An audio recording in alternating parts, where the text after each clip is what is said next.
All right, back on the Young Turks. I am your host, Jake Uger. All right, first, an absurd little story to start out with for you guys.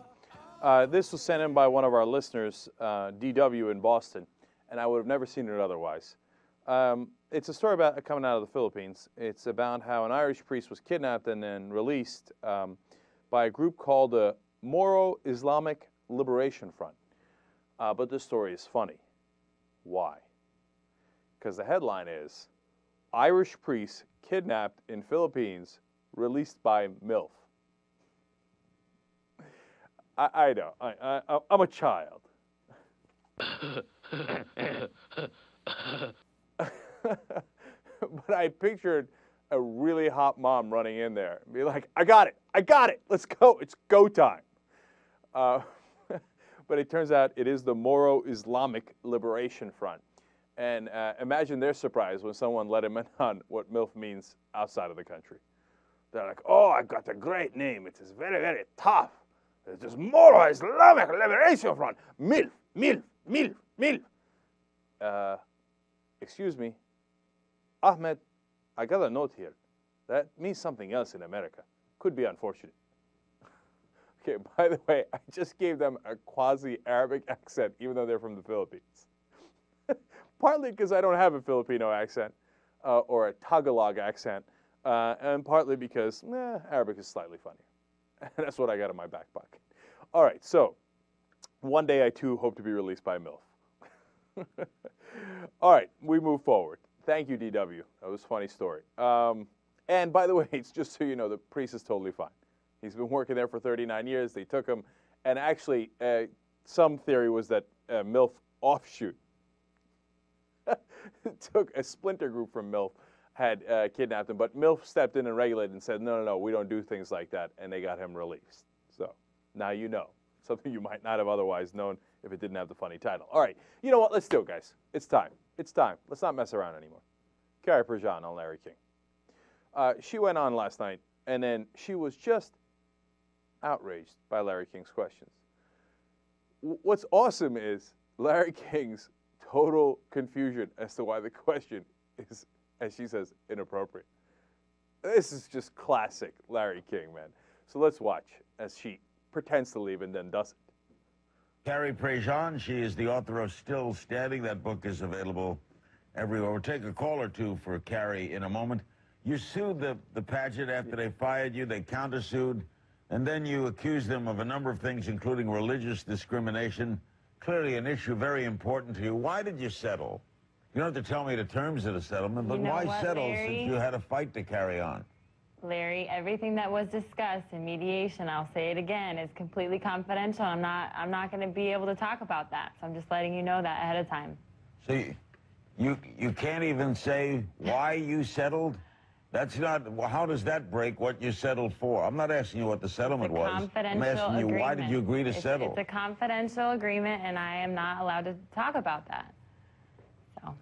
So the agreement discusses the motive behind why each party agreed? Larry, you're being inappropriate. Oh, that's awesome. You really are. So I'm not going to talk about... I'm asking a question. I'm not going to talk about anything that was discussed in mediation. It's completely confidential. And it was a confidential settlement. All I'm asking, so, all right, so what you're saying is, in mediation, it was discussed why you were mediating. Larry, it's completely confidential, and you're being inappropriate. Okay. Okay? So all right. You're being Inappropriate King Live continues. Yes. Detroit, hello. Hi, I'm calling from Detroit. Yes. I'm a gay man, and I love pageants. I'm sure that you, Carrie, have got great gay friends that helped you possibly win. What would you give them as advice if they wanted to get married? Did you hear the question, Carrie? Here comes awkward television, which I love. Did she hear the question? Is she leaving because I asked what motivated the settlement? Excuse me? Did you hear the question? No, I can't hear you. You took the mic off, and you put the mic on, we can hear you. Yeah, I think that you are being extremely inappropriate right now, and I'm about to leave your show. So, then do it. Well, so I went to another area. I took a phone call. They asked a question of you. I left that subject. You feel it was inappropriate? I didn't mean to be inappropriate. I just thought it was a logical question. But you need to have a mic. Who are you talking to? I love this. I can't get enough. Where's the microphone? Get it.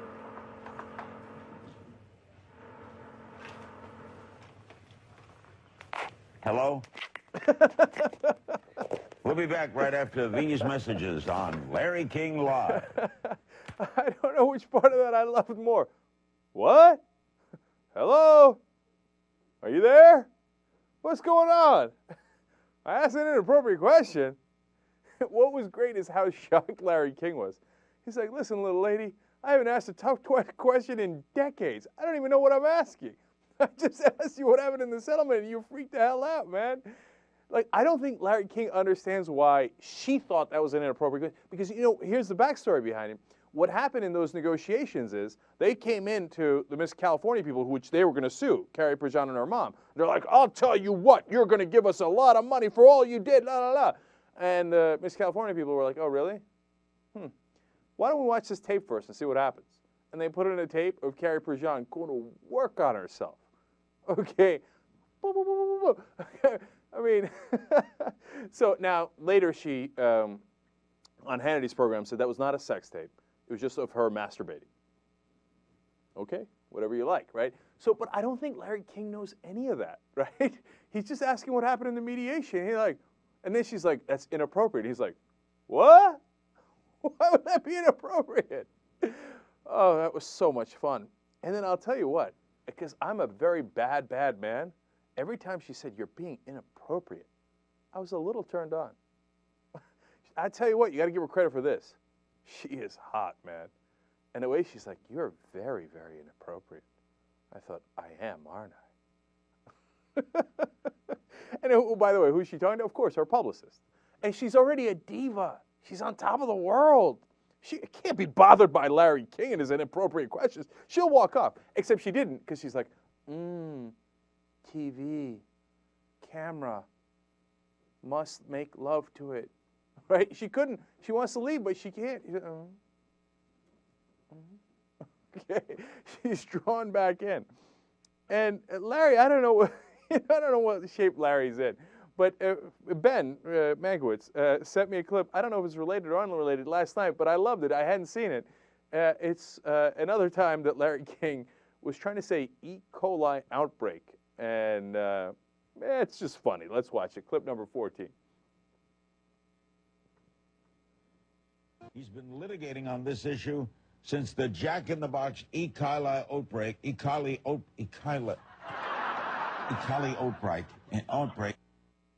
I don't know. What do we think? Is he drunk there? I don't know. What? Oh, Larry, man, that was nothing but fun. He couldn't believe that a guest would actually think that a question he asked was a hard question, a tough question. He was totally taken aback by it. All right. By the way, in the third hour, we are also going to play you another old classic Larry King drunk tape when he was on air on the radio. That is so much fun. We'll save that for the third hour. JR. So, I mean, just other parts. You know, people had comments about this. You know, Donald Trump, who's part of the Miss Universe, he owns the Miss Universe franchise or whatever it's called, organization. He was saying he didn't understand it. He said inappropriate is more of a sexual term as far as I'm concerned. I mean, inappropriate. He asked a very, very easy question, and I was surprised that she didn't just say, hey, listen, I can't answer that question. Instead, she wants to walk off stage. No, this is this guy's name is Keith Lewis. He's the executive director of Miss California USA and Miss California Teen USA. The public is finally getting a glimpse of the real Carrie Prejean, who lives in her own little delusional world. The childish behavior, her negative attitude, the sarcasm, the condescending tone, the disrespect, and continual lying she's demonstrating is now only a fraction of what we endured during her reign. So they put up with her for a while. Apparently they kept her in the wraps. Yeah. No, you know, she also claims, we were going to do this yesterday, I think, in the third hour, but we didn't get to it.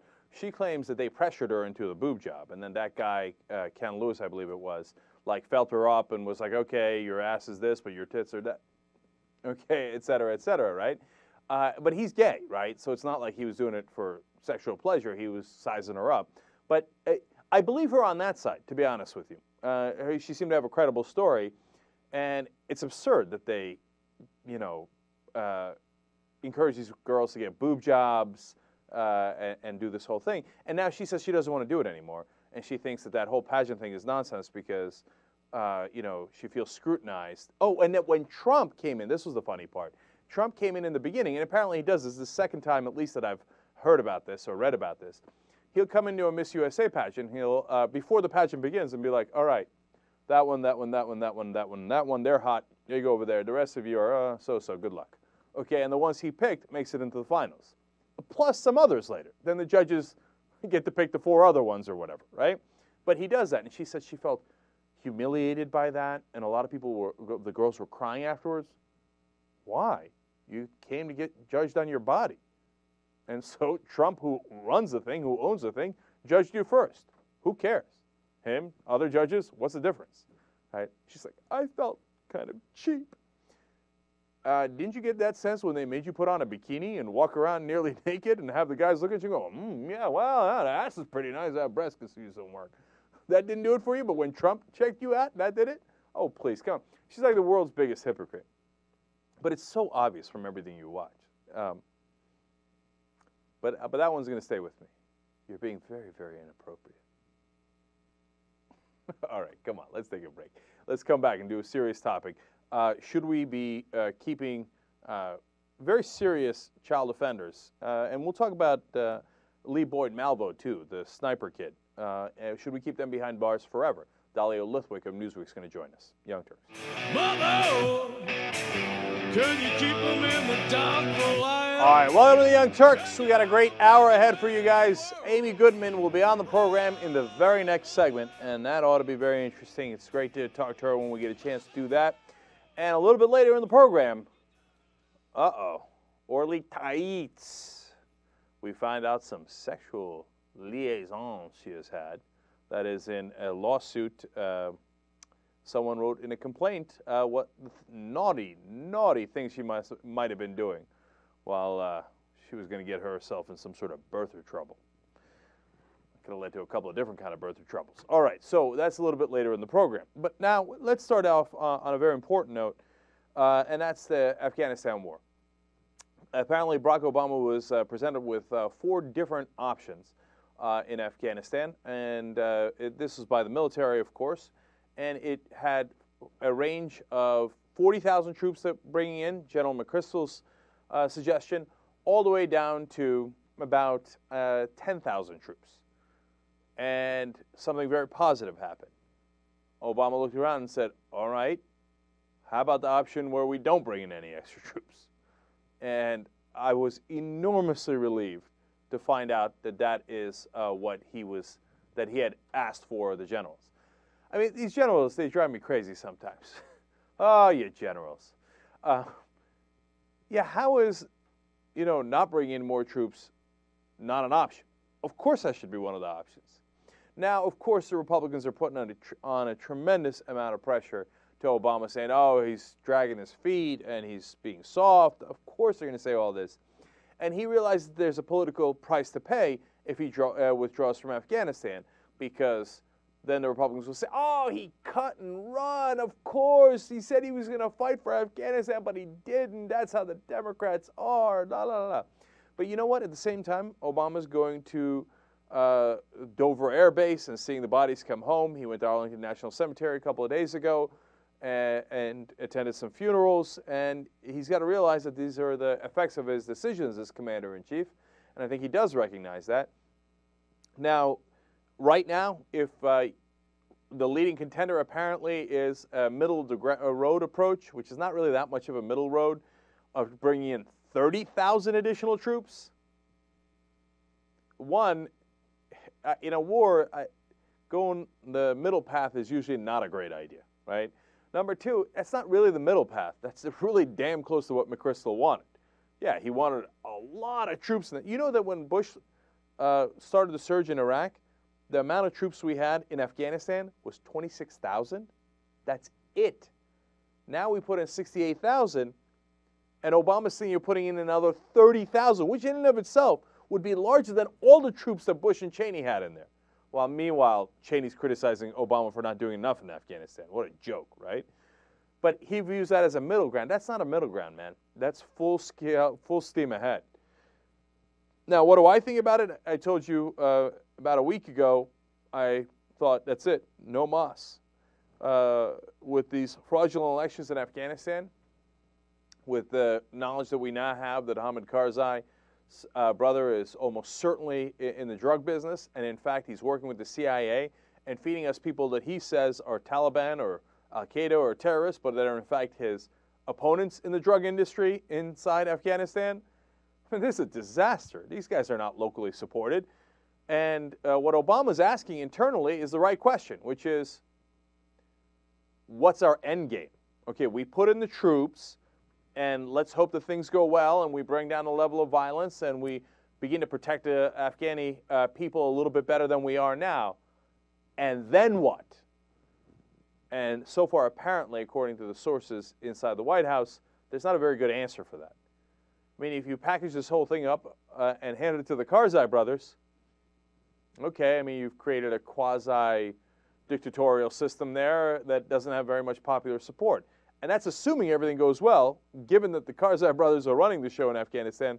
Probably it won't, because all we'll do is turn more and more of the local population against us. So, given our current situation, I say we got to go. I mean, it doesn't make any sense to put in any extra troops. And I've been an advocate of staying in Afghanistan throughout. And during the Bush administration, I kept saying we got to focus on Afghanistan. Well, that's because that's where Al-Qaeda was. Those are the guys who attacked us. Now, one, they're not there anymore, but they're close. They're in Pakistan. And so I think staying in Afghanistan for that is a good purpose. And if I was Obama, I wouldn't want to leave until we got at least bin Laden and Zawahiri. But what are we going to do after that? We're going to just redo all of Afghanistan in our image? A lot of people have tried that, and a lot of people have failed. And another thought I had while I was putting myself in the position of Obama, and you're getting all this advice, and you're trying to make a decision on your options, right? Should we stay? Should we go? Should we double down? And I thought, you know, what funny and absurd wars we're in these days, where they're so optional that we get to decide, are we staying, are we going, what would we like to do? Would we like to continue fighting this war? Do we want to continue fighting this war? That in and of itself should tell you that it is an optional war, that it is not a necessary war. Now, in World War II, Roosevelt and Churchill weren't sitting around going, do you think we should fight the Nazis? I mean, in the middle of the war, right? In the beginning, of course, Roosevelt thought that a lot. But after we got involved in the war, and certainly for the English, as their cities are being firebombed, they weren't like, should we stay and fight, or should we, you know, of course, you're in the middle of the war, of course you fight, you don't have a choice, that's a necessary war. Here, we're like, should we remake all of Afghanistan with guys who are, you know, questionable to say the least? Now, look, even if it's optional, it might be the right option. And you might say, hey, look, we invaded in the first place. Maybe whether that was the right idea or wrong idea, we overturned the whole government and the whole country, and what we need to do is set it right. And that's what I thought for a long time.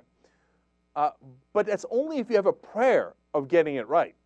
And if you don't have a functioning government that the people actually believe in Afghanistan, in any country, it's not going to work.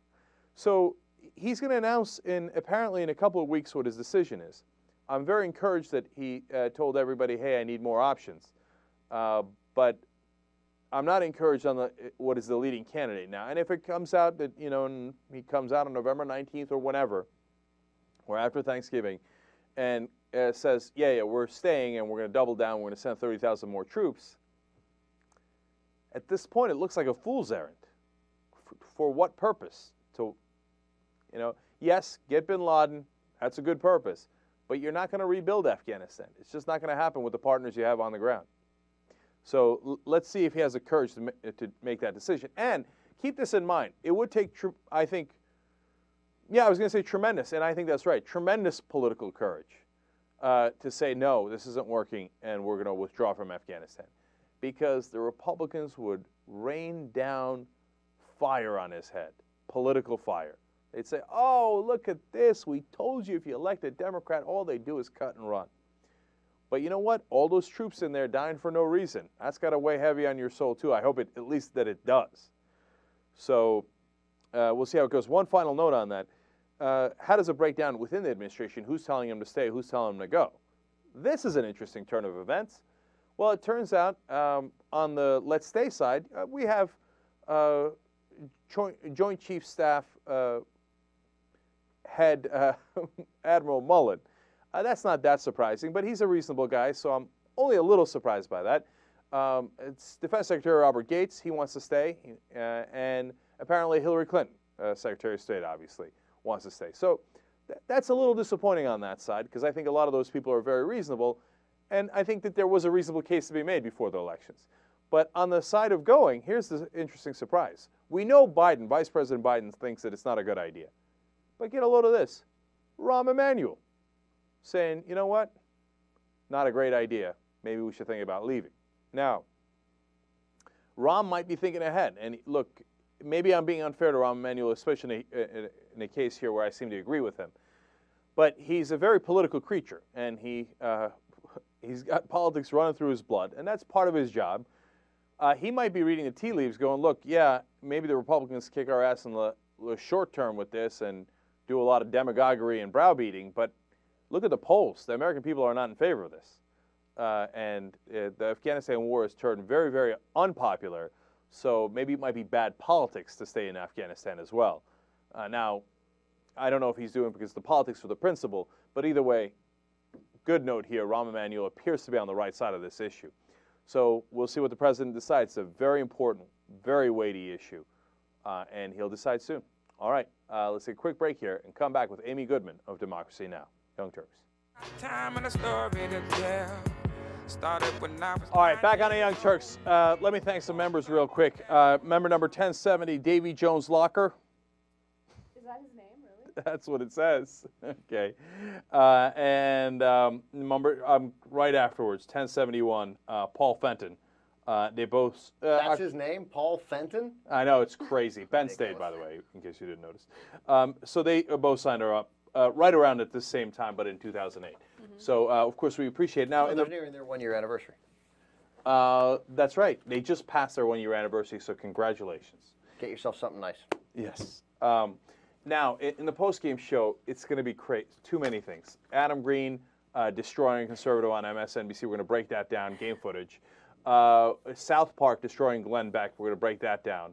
And then some Christian zealot has attacked me online, a whole blog. That's fun. We'll read that. And then lesbians. Somebody wrote in a personal story about a man losing his husband, his wife, to lesbian. That is super hot. Okay, so all that's in the postgame. And that's for members. And if you're not a member, obviously you can get the show live here on theyoungturks.com, or you can get an audio or a video podcast of sections of the show on iTunes. And if you're a member, you get the whole 3-hour show plus the postgame show. All right, enough. Let's go. Anna, what's up? Let's start with Palin on Oprah. Palin is going to have an interview has already had an interview with Oprah, and it's set to air November 16th. But in the interview, she talked about a ton of things, but the two most interesting things she mentioned were Levi Johnston and Katie Couric. Okay. And those are the videos that have been released. Mm-hmm. So let's do Levi Johnston first. Levi, will he be invited to Thanksgiving dinner? That's a great question. And it's lovely to think that he would ever even consider such a thing, because, of course, he is a part of the family, and you want to bring him in the fold and kind of under your wing. And he needs that, too, Oprah. I think he needs to know that he is loved, and he has the most beautiful child, and this can all work out for good. It really can. We don't have to keep going down this road of controversy and drama all the time. We're not really into the drama. We don't really like that. We're more productive. We have other things to concentrate on and do, Does that mean yes, he is coming, or no, he's not? That's a good question. See, that's a tease, so we're going to have to tune in, apparently, to find out. Number one... No, I don't think there's anything wrong with Sarah Palin's answer to that question. Uh-huh. Oh, no. But except we don't do drama. Okay, I mean, that's all they do over at the Palin household is drama. But no, I have more shallow commentary. She's beginning to look a little more grandmothery. You're the worst. She's slipping from MILF to GILF. But, the legs look nice. So that's my groundbreaking commentary on that clip. That's a good one. Nailed it. Anna, you don't have any problem with that, right? I mean, she's obviously lying about, oh, we love Levi Johnston. You don't love him. No, she hates him. Yeah, she may hate him, but I mean, it is literally the father of your grandchild. I mean, he's going to be around, and I'm sure that I think she would like it if all this just calmed down. And the drama is a lot of it's stirred up by other people because of the fascination we have with them. So, I mean, I'm sure. And including Levi, you're right. And Levi's caused a lot of the drama, and he's not going over to Thanksgiving after he poses in Playgirl. After everybody's seen Levi's Johnston, he's not going over to the Palin household. I don't know. I'm sure. I could care less about their. But I don't know. I think I have a feeling that actually spending time with the Palins, there would be nothing wrong with it. Well, no, it would be fun and interesting, and you'd almost want to take notes so you could tell others all the crazy stuff that was happening there, right? Right, but I mean, they probably just watch football, they hang out, she seems really nice, she'd bring cocoa, I don't think so. Yeah, I think there'd be a lot of uncomfortable yelling in the house. You think so? Yeah. I don't know. No, I don't know. That's my sense of it. That's partly what Levi says, but Levi's not a guy that's very trustworthy. I feel exactly the same way that I feel with George Bush, that I still think that on a personal level, he's probably a totally affable guy. These people have no business making decisions for their own family, let alone the country. Yeah, no, I agree with Bush, okay? But no, I can't go there with the Palins because, first of all, the first dude would look at you like this the whole time. Yeah, he could be trouble. I hear you. He could be trouble. Right, and then you're like, okay, all right, this is really uncomfortable, right? Mm-hmm. And then I see Sarah coming in like a huff if she's comfortable, right? And like, Bristol, and you're like, oh Jesus, okay. But then some crazy shit's gonna happen, and you're like, oh, this is good. Like you're almost gonna want to sneak your cell phone and kind of record it. All right, but I'm just speculation. All right, so now let's go to clip number 2. Kirk. Must we? Yeah. Okay. Okay. You talk about it in the book, so I assume everything in the book is fair game to it you. is. You do say that it wasn't your best interview. But Did here you again, think that was a seminal defining moment for you, that interview? I did not, and neither did the campaign. In fact, that is why segment 2 and 3 and 4 and maybe 5 were scheduled. The campaign said, right on, good, you're showing your independence, this is what America needs to see. And it was a good interview, and of course I'm thinking, if you thought that was a good interview, I don't know what a bad interview was, because I knew it wasn't a good interview. Okay. All right, well, at least she admits that. Yeah, no, I think that was a good answer. Right. And look, it would have been absurd if she thought, nailed it, right, on the Katie Couric interviews. But she called Katie Couric partisan. Oh, no, I know. And she's full of it, right? Yeah. And so she's going to say, oh, but you know what? It's good and effective tease, because I want to know the rest of the answer. Like, on what grounds do you call her partisan? Like, if you thought you blew it, why is it Katie Couric's fault? Yeah, and why was Katie Couric too aggressive and inappropriate or whatever else she said there? I mean, it's nonsense. Katie Couric was, Katie Couric wasn't even that aggressive. No. I mean, it was only Sarah Palin's incompetent answers that made Katie Couric seem like she was aggressive. She did a nice job. She got those answers out of her. She exposed a truth about someone, which so rarely happens on TV. But she didn't do it by being really aggressive. She did it by being unaggressive. And it worked. I mean, it was a good interview by Katie Couric, but there's nothing wrong. Katie Couric she did zero, from a journalist's point of view, nothing wrong. Zero, nothing. In fact, she did a lot of things right. Yeah. And what Palin calls aggressive is real good journalism, because the main thing was she kept following up. Yeah, it wasn't right. She was paying attention to what Palin was saying and wanted an answer. So right. But in a polite, civil. Totally, it was not Sam Donaldson-esque. Not that there's nothing wrong with that either, but that was not what Katie Couric did. Exactly. All right. So now we have this Hundley interview, which is awesome, but we got to do Larry King. Let's have some fun. Okay. Now earlier in the show we showed you Carrie Prejean was on Larry King, and it was wonderfully awkward, and she threatened to walk off the set because Larry was being inappropriate. Yes, very, very inappropriate. Touching her. Could you imagine? Yeah. Larry's like, "How you doing?" It wasn't even in the same studio. He didn't touch her. I know. He's like, "You could be number 8, or is he on number 9?" Oh, wives? Yeah. Oh, I don't know. Yeah. Yeah, he's on 8 or 9. So anyway, I think that's bypasses. So he's taken back by what happened here, but he was kind of funny in his own right. And then Ben sent me a clip on his E. coli that we played for you in the first hour. And I never gave you the final quote. Ben had it in the email. So he does the E. coli, E. coli. No, you're too close. I'm way too close. E. coli, the E. coli, the cala, ocola. Abu Gharef. Yeah. Abu Gharump, right? And then apparently he said after that, my tongue got caught in my teeth and I could not see what I was saying. Yeah. My tongue got caught in my teeth and I couldn't see. Okay, so then that leads to the speculation of whether he was drunk. Okay, so which leads us to this old Larry King radio clip, which is phenomenal. Let's listen. I'm a student of print journalism, and I just wanted to know what advice do you have for young people coming up into the field? Like a lot of professors are telling us how hard it is to get into the field at first. I'd just like to know, since you're in the field, do you have any advice on that? For instance, experience, is that important? Sure. Is that probably the most important element? Well, it's way up there. It's way up there. Anything else? Anything you can do? Pressure under fire. Done this before. I don't want it to be his first surgery. Okay. Applied himself well. These are things I'd have confidence in a young MD. Oh, my God. Okay. I'm talking about journalism field. What? I'm lost. What do you mean? Just journalism. Like, I'm a student of journalism at a college, and I was just wondering the most important aspect of getting into journalism, not the medical field. I think you're exhausted from 30 nights.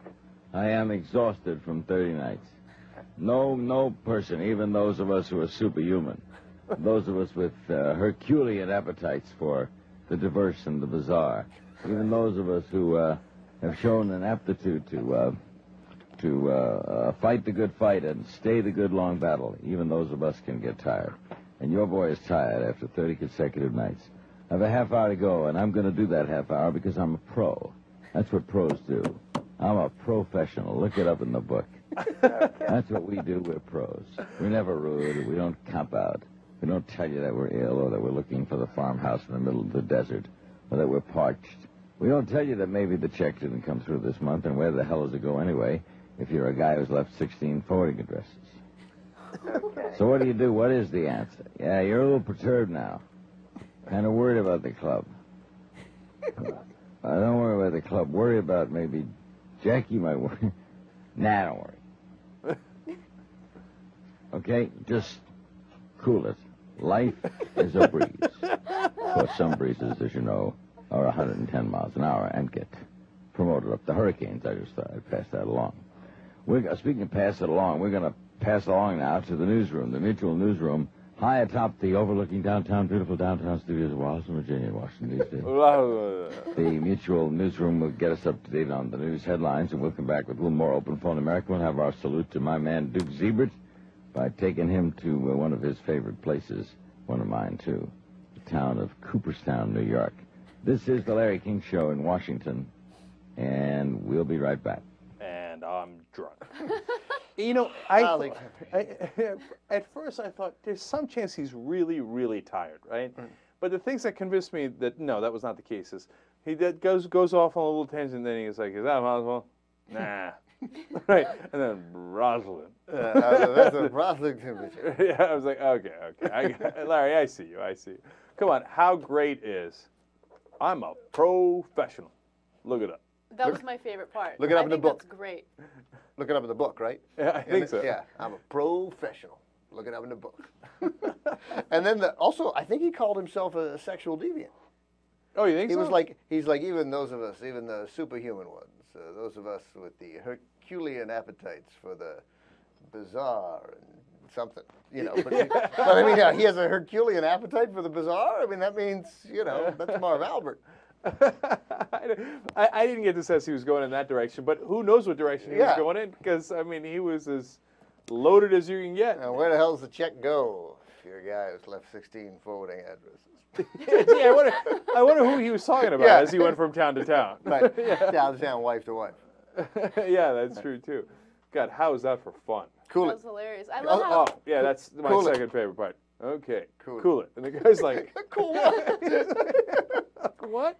And also, just at the beginning, he's like, "That's what I would look for in a doc in surgery." And the guy's silent at that point. He's like, "All right, did he just say surgery?" Right. He's like, "That's what I would look for in a young MD." I'm talking about journalism. Yeah, I love the guy on the phone, too. Yeah, That he's guy really was paid, awesome. He's trying to help a brother out. He's totally trying to help a brother out. Yeah, that was great. All right, that's some old school Larry King for you guys. All right, we're going to go a little long here because this clip's going to take a little while, but I'm sure you guys aren't going to mind.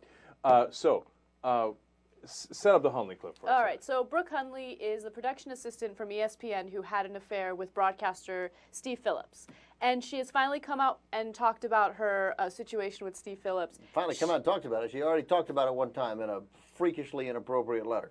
Right. Well, aside from the freakishly inappropriate letter, she's talking to the press about it. And she wants people to know, she wants people to know that she's not the one who harassed him. Yeah. He's the one who's harassing her. Yeah, whatever. Right.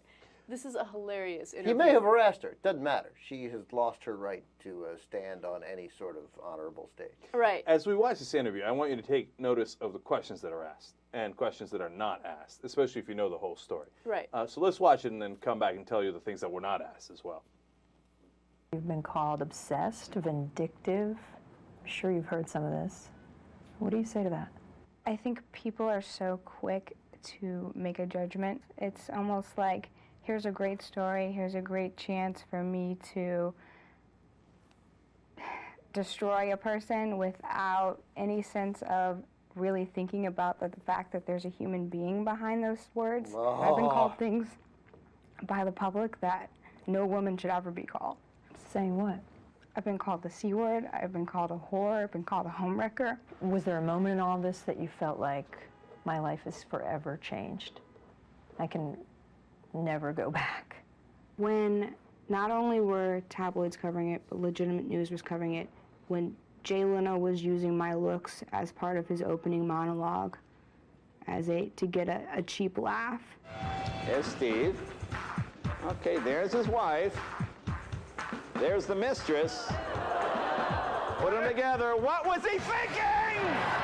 I realize you can't have steak every day, but please. At that point, you know, a person has their breaking point. That was my breaking point. You know what his wife's breaking point was? I had a friend who had to come stay with me because he was concerned that you might do something to yourself? That mentally, I would not be able to take much more. Brooke Hundley calls herself a good girl who worked hard and never wanted to be involved with a married man. No. The perception is that this was a consensual relationship, that it was a loving affair. Legally, I've been advised not to speak about anything regarding him. Phillips told police they had 3 sexual encounters, but in August, Hundley filed an application for a restraining order against Phillips, which she later withdrew, saying he pursued her and, quote, threatened me, stating that if I spoke a word of this to his wife, that he would ruin more than just my reputation, but could easily get me fired. On camera, Hundley would only say this. I was in a situation where I felt like if I didn't do what was asked of me, then everything I had worked for the past 6 years, everything I had done to establish myself as a successful media professional could be gone like that. If you felt harassed, though, in any way, couldn't you have taken it higher? Couldn't you have gone to HR or someone? When you go to people who you feel like are close to you and that you can trust, and they're quick everything she worked for 6 years to just shut you down, you can't to tell count you stuff you did in high school as working. that, you know, nobody wants to hear about it, then you don't really have the confidence to want to go above them. You almost feel a sense of defeat that what's the point? Hundley was ultimately fired from ESPN after the case became public. In a statement, ESPN told ABC News, "Our investigation determined that Hundley's characterization of the events was inconsistent." ESPN also says it has a clear and consistent policy against harassment in the workplace. We investigate all charges and take appropriate action. I obviously feel pain for anybody else that I may have brought into the situation, but I did things and I thought about things just as an avenue to get people to pay attention. to you? You must understand, though, what it looks like. I mean, for any wife, for any mom to pick up a letter and read about their own children, I can imagine getting a letter like that and being scared. I would have hit you in the face. It's the same fear that I felt That's harassment. for months Me before. punching you in the face. So if people think you're a stalker, that letter to my are they face. wrong? Absolutely. kids. I didn't in any time working at ESPN follow anybody around wanting any sort of relationship with anybody. My ass. I didn't harass anyone. Is there something that you would want to say now to Marnie Phillips? The same fear that I heard in her, and I listened to that 911 call after the fact. The same fear I heard in her voice was similar fear to how I had felt. And I would never have wanted anybody else to feel or to go through what I was going through. You brought that on. You did that. There you go. Yeah, you did that. I brought it on, but not intentionally. I simply wanted somebody to get upset enough to have an impact You wanted her to get me out of this horrific situation. Steve Phillips told police it was his pulling back from the relationship that made Hundley become erratic and delusional. But Hundley says she was never in love with anyone at ESPN. If Steve Phillips were watching, is there anything you would want to say to him? You know, anything between me and Steve has been resolved. I take responsibility for my own actions. No, you don't. And I would hope that at some point that he would grow up and take responsibility for his own actions as well. Steve Phillips was fired from ESPN in October. His agent tells us that he remains in rehab.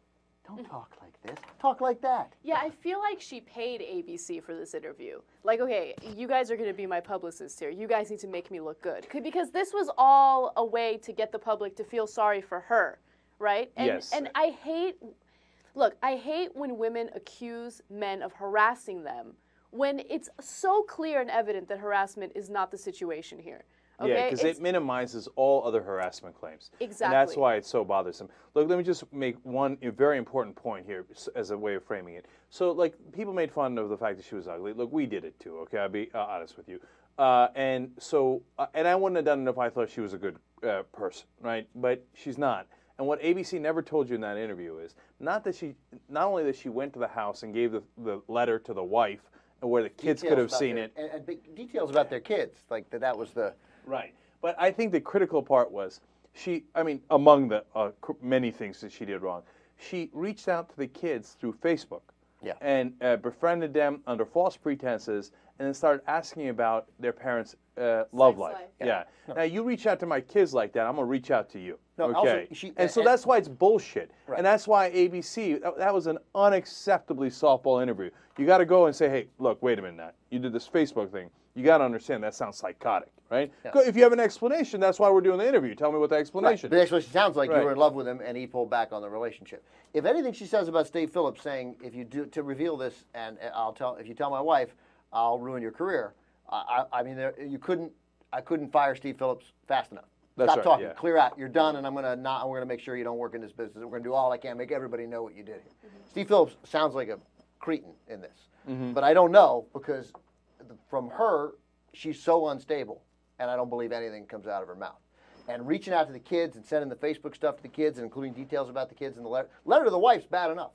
Writing the letter to the wife bad enough that you know things about his penis his junk. and everything. Yeah. Right. But when she mentions the kids, I mean it. I would have hit her. I'd have grabbed her and I'd hit her again, and she'd be bleeding. I'd be like, "You feel harassed now? What?" And then I'd have to fix my hand because it would hurt. By the way, that's it. I don't know. You guys made fun of her being ugly. Jay Leno joke. That's wrong. I know. And it's wrong. It's wrong. It's wrong. You shouldn't do that. First of all, I don't think she's that ugly. Secondly, you can't make that joke. She's fine. She looks like a girl. She's trying hard. I don't know. She's in a She looks like she hasn't developed completely yet. Like she doesn't look like a fully developed woman. Which is weird because if that makes any sense. She looks like she's 15 in my opinion. She looks because she's been working for 6 years. And she's like 22. But don't make that. It doesn't matter whether she's a person that's acceptable to make fun of. She's in over her head. I think she may have mental problems. I don't know, but she's doing that kid thing. That's crazy. Now maybe she'll realize that and never do anything like this again. I hope so. because she's young and she could have a rich, full life. But you can't. Somebody's got to say, we're not doing a joke where we just laugh at someone for being ugly. We're just not doing that. We're just not doing that joke. I agree with you 100%. Yeah. When I saw that Leno clip, that was the only thing in that interview that made me feel sorry for her. Totally. Because I could just imagine, as a woman, like I could imagine, you know, someone as big as Leno making fun of me like that, and I would be in tears probably for a week. Yeah, you know, that's interesting because I watched Leno's joke and I was uncomfortable. But we did the same joke. We did. Okay, but I don't know that we did it differently. I'm hoping we did, right? We did do it differently. We didn't do it like that. There's no way. I believe I said afterwards, like, I feel bad, right? But, I mean, look, everybody's thinking it, right? Whereas Leno was more of like a zinger, you know, I got this 22-year-old. So I feel bad for her in that, and I almost thought she was going to say at one point, you know, all the people like Jay Leno and the Young Turks, which then would have only made my life. But right, exactly. But yeah, no, there's, and she says people are quick to make a judgment. No, they're not. We've got a lot of evidence in this case. And then she said, you know, they've called me homewrecker. Because but that's like literally what you are, right? Yeah, I mean, and then she says, I took responsibility. I'm like, no, you didn't. Took responsibility. You sent her a letter. You drove to her house. Did she drive the car into the house? Did they do something? She was like backing out in a rush, and she hit like a wall or like a column or something. But she hit the house with her car. Yeah, she did. I mean, she's crazy. And then she said at the end, look, I wanted to get somebody upset enough to do something, So right? she wanted to be heard. She felt ignored. She felt minimized. She felt small, insignificant. All things that Steve Phillips bears some responsibility for. It's not. There's only one victim in this. Yeah, and it's whoever Mrs. Phillips is, and she wanted her some. Now not only does Mrs. Phillips have her life fall apart in front of her, and you know I don't know whether she'll stay with her husband when he gets back from his rehab, but you know, but I mean, every one of their friends knows every detail. It's incredibly embarrassing what she did to her. It's horrible. It's horrible, and Steve Phillips bears enormous responsibility for that too. But this clown who pretends that she's a victim here, and the nonsense about it, and her voice, I heard in her voice, you know, what I had heard in mine, she sounded like me. Really? When somebody back into your house, did somebody sort of make you think as a mother that your kids were like threatened? That your kids were in jeopardy? Really? That's how you felt? Come on. Right. Plus, she claims she's sexually harassed, and the evidence does not bear that out. And also, I don't want to defend it because again, if Steve Phillips did anything close to what she claims, and ESPN did fire him. But the fact that ESPN got rid of her, knowing that they could be looking at a huge sexual harassment suit, and they still feel comfortable being like, yeah, you know what? I think we got the facts on our side. We're firing you. Mm-hmm. Right. We're not worried. Yeah. ESPN's not worried. Yeah. That tells me that they're more likely to believe Steve Phillips' version of events, which does not make Steve Phillips look like a good guy. But no, Steve Phillips is in a world of hurt here. But you know what? The last thing that I thought that I got out of that was everybody thinks that they're a good person. You know, she really believes in her heart. Look, I'm a good girl. She said it in the interview, and she seems to believe it, and she's convinced herself of that, man. But you can't. I mean, you got to be able to say, hey, you know what? I really, really screwed up here. Yeah. And she's not saying that. Yeah. She's painting herself as the victim. Anything you want to say to whatever her name is, Mrs. Phillips, whatever her name is, I can't remember. Yeah. Yeah. I made a horrible, horrible, horrible mistake. And you'll never hear from me again, and I should never have done that. And it is with great shame that I carry it. I hope to get past it because I'm so sorry. 100% my fault. Yeah, but she would never do that. She's like the epitome of a weak character. Right. Now, having said all of that, she's 22 years old. Yep. Okay, so let's give her a chance. Right. Same reason you don't make the joke. Right. She's not powerful. You can't make the joke about someone who's unattractive in their mind, and again, I don't even find her unattractive. That you don't make that joke about someone unattractive and powerless. You just don't. It's not funny. It's bad. Can I just say one thing? Like when you said she's 22, right? JR and I had the exact same reaction. Who cares? Mm-hmm. Like at 22, I would know. You know the difference between right and wrong. Well, that's because 22 was like 3 days ago for you. Yes, it was. It was a couple months ago. So I'm not an idiot. I know what is right and what is wrong, and so do my peers. There's no excuse because she's 22. No, I hear you on that. I don't think I'm implying that. I'm implying, look, she gets to have the rest of her life. And if 5 years from now she's all straightened out, et cetera, I mean, don't judge her for this for the rest of her life, right? So, at some point we let this go. Right. If for us it's irrelevant. We're never going to hear about her again, probably, right? But in her personal life, at some point, if she's made amends, etc., you got to say, okay, that was really terrible and stupid, but 5 years from now she comes here. She haven't heard from her in 5 years. She built up a little resume. She wants to be a producer at the Young Turks. You take her? Fucking conceivable. but okay, but I'll take a look. Because I am the most open-minded man in America. Can you imagine she takes over the third hour? No, you never know. I believe in redemption. I think we're probably more likely to hire Michael Vick, but nonetheless. Okay, no. Seriously, I would take a look. I would, because I'm crazy. Okay, all right. A post-game show coming up, and it's chock full of madness. You're not going to want to miss it. God, there's such a great Big Ben story. Maybe I'll do it there, too. Okay, come check it out. Young Turks.